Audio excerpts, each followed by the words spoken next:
ప్రతి సంవత్సరం భాద్రపద మాసంలో వచ్చే శుక్లపక్షంలో సైతి ఉంది. ఈ వినాయక నవరాత్రులు చేయడం అన్నది చాలా కాలంగా సనాతన ధర్మంలో అంతర్భాగంగా వస్తోంది. భారతదేశ స్వాతంత్ర సంగ్రామంలో కూడా ఈ వినాయక చవితి ఉత్సవాలు ఎనలేని పాత్ర పోషించాయి. వినాయక చవితి ఉత్సవాలు ఇంత వేడుకగా, ఇంత భక్తిగా, ఇంత సంరంభంగా వాడవాడలా నిర్వహింపబడడం అన్నది ఎంతో సంతోషకరమైన విషయం. ప్రతి వీధిలో కూడా అందరూ కూడబలుకుని చందాలు వేసుకుని బండిని వేసి అక్కడ వినాయక ప్రతిమని నెలకొల్పి ప్రాణప్రతిష్ఠ చేసి ఉత్సవాలు చేస్తున్నారు.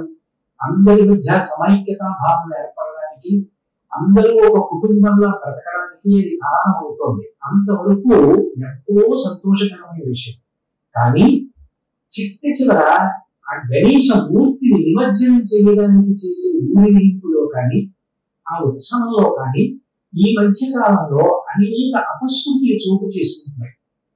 నేనే ఈ మధ్య ఒక పని మీద కాకినాడలో ఒక చోటు నుంచి ఒక చోటుకి వెళుతున్నప్పుడు ఒక ఆశ్చర్యకరమైన దృశ్యాన్ని చూశాను. ఊరేగింపులో పాల్గొంటున్న వ్యక్తులు ఎటువంటి పదార్థాలు సేవించకుండా ఉంటే నియంత్రణలో ఉంటారో అటువంటి పదార్థాలను కాకుండా ఉద్రేకాన్ని కల్పించే పదార్థాలను సేవించిన కారణం చేత ఒళ్ళు తిరిగిన స్థితిని పొంది వాహనాలు వేగంగా నడిపిన కారణం చేత ప్రమాదానికి గురై వీధిలోనే వినాయకుడు ముందే దెబ్బలాడుకుంటూ రక్తం వచ్చేటట్టు కొట్టుకుంటున్న సన్నివేశం చూసి నేను ఆశ్చర్యపోయాను. వినాయక చవితిలో ఈ నిమజ్జనం అన్నది ఒక ప్రధానమైన ఘట్టం. నీటి ఎందు నిమజ్జనం చేస్తాం. నీరు సమస్త భూతములకు ప్రాణం. సంజీవనం సమస్తస్య జగత సర్వాత్మిక భవ ఇత్యుచ్యతే కృత్తి భవస్య పరమాత్మన అంటారు వ్యాసుల వారు.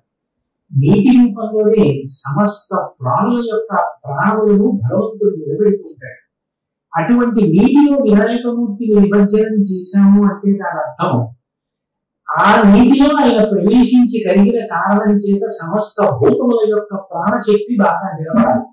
రెండు వానాకాలంలో వచ్చిన వరదలలో ఒంటు మట్టి అంతా కొట్టుకుపోతుంటుంది నదులలో. ఇప్పుడు మట్టితో చేసిన వినాయక మూర్తులను నిమజ్జనం చేసిన కారణం చేత అనేక ఔషధీ విలువలు కలిగిన పత్రులను కూడా పట్టుకెళ్లి ఆ నదులలో నిమజ్జనం చేసిన కారణం చేత నీరంతా కూడా కల్మషరహితమై ప్రాణులు త్రాగటానికి వీలుగా తయారవుతుందని, నదుల యొక్క అడుగు భాగంలో ఒండ్రు మట్టి మళ్ళీ పేరుకుంటుందని ఇటువంటి ఈ నిమజ్జన ఉత్సవాన్ని ఏర్పాటు చేశారు. ఇది నిర్వహించేటప్పుడు భక్తి ప్రపత్తులతో నిర్వహించడం చాలా చాలా అవసరం. కానీ ఉత్సవాన్ని నిర్వహించేటప్పుడు ఉన్న భక్తి ఎట్లా ఉంటుందో నిమజ్జనంలో కూడా అట్లా ఉండకుండా ఉండే పరిస్థితి కలగకూడదు. ప్రత్యేకించి విపరీతమైనటువంటి శబ్దం, ఇంకా ఎంత శబ్దం అంటే ఆ ఊరేగింపు వెళ్తున్నప్పుడు ఒక వీధిలో ఊరేగింపు వెళుతుంటే అక్కడ వాడినటువంటి ఆ సంగీత పరికరాల యొక్క శబ్దం అన్ని రెట్లు పెరిగిపోయి వినపడేటట్టుగా వాడిన కారణం చేత ఆ చుట్టుపక్కల నివాసం చేసేటటువంటి వాళ్ళలో అనారోగ్యంతో ఉన్నవాళ్ళు కొట్టుమిట్టాడిపోతున్నారు. ఉద్రేకంతో ఏదో అదుపు తప్పిపోయిన వాళ్ళు ఎటువంటి స్థితిని పొందుతారో అటువంటి స్థితిని పొందినట్టుగా చేసేటటువంటి నృత్యాలు అవి అంత సంతోషకరమైన విషయాలు కావు. భగవద్మూర్తిని నిమజ్జనం చెయ్యడం, ప్రాణప్రతిష్ఠ చెయ్యడం ఎంత గొప్పదో అంత గొప్పది.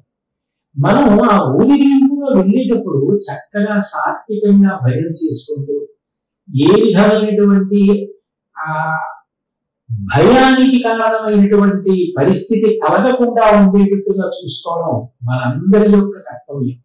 అట్లాగే చుట్టుపక్కల ప్రాంతాలలో పాకలు ఉండొచ్చు, గోశాలలు ఉండొచ్చు, లేదా ఆవిరిగడ్డితో వేసిన పాకలు ఉండొచ్చు, పేదవాళ్ళు నివాసం చేస్తూ ఉండొచ్చు.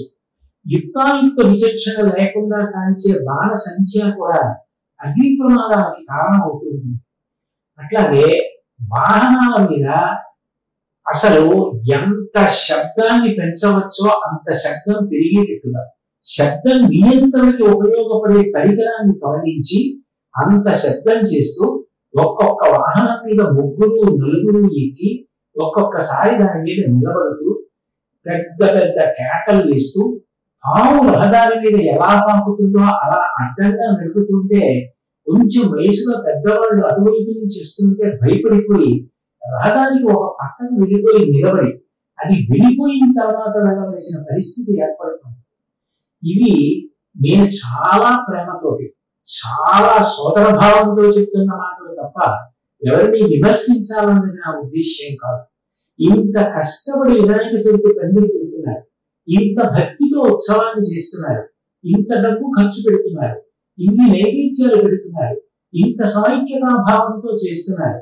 చివరికి వచ్చేటప్పటికి నిమజ్జనం దగ్గర మనం కట్టు తప్పిపోవలసిన పరిస్థితి ఎందుకు ఏర్పడాలి? అట్లా ఏర్పడకూడదు. మనకి సంప్రదాయ సిద్ధంగా వచ్చే మంగళవాద్యాలు ఏమున్నాయో చక్కగా అటువంటి మంగళవాద్యాలతోటి, మంచి కీర్తనలతోటి, పాటలతోటి, భజనలతోటి మనందరం కూడా క్రమశిక్షణా భావంతో చూస్తుంటే మనసులో కలిగేటువంటి ఉద్వేగం కూడా అణిగిపోవాలి. రెండు చేతులు అప్రయత్నంగా పైకి లేచి నమస్కరించగలగాలి. ఆ ఊరేగింపు చూడడం అన్నది ఒక ముచ్చటైన విషయంగా మారాలి. దాని పేరే ఊరేగింపు. అందరూ పందిరి దగ్గరికి వెళ్లి స్వామిని దర్శనం చేయకపోవచ్చు, కానీ నిమజ్జనానికి వెళ్ళేటప్పుడు స్వామియే ప్రతి ఇంటిలో ఉన్న వాళ్ళని చూస్తూ వెళ్తాడు. ఊరిని ఏగించుగా, ఈ ఊళ్ళో ఏదో ఈ వీధిలో ఈయన ఉన్నాడు, గత సంవత్సరం కొత్తగా వివాహమైంది, ఈ సంవత్సరం నీ అనుగ్రహం చేత కొడుకు పుట్టాడు లేదా కూతురు పుట్టింది అని ఊరిని ఏగింప చేస్తూ స్వామిని తీసుకెళ్లేటటువంటి ఉత్సవం. అని ఎంతో భక్తి శ్రద్ధలతో ఉండాలి. కాబట్టి ఇంత బాగా ఇంత భక్తిగా చేస్తున్న ఈ ఉత్సవంలో చిట్ట చివరి నిమజ్జనం దగ్గరికి వచ్చేటప్పటికి అపశృతులు ఇవ్వడం, ప్రమాదాలు జరగడం, శరీరావయవాలు భిన్నం కావడం, నేరాలు జరగడం, ఉద్వేగాలకు లోనవడం, భయంకరమైనటువంటి రీతిలో శబ్దాలు వినపడేటట్టుగా ఆ పరికరాలను ఉపయోగించడం, ఇటువంటి వాటిని తగ్గించి మనందరం కూడా ఈ విషయంలో కొద్దిగా మార్పు చేసుకుంటే ఎంతో బాగుంటుంది, అందరూ సంతోషిస్తారు.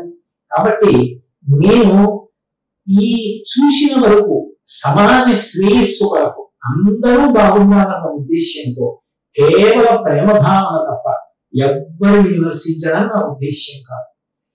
ఒక మంచి మాట చెప్తే తెలియని వాళ్ళు ఎవరైనా ఉంటే తెలుసుకుని దిద్దుకుంటారన్న ప్రేమతో నేను ఈ మాటలు చెప్తున్నాను.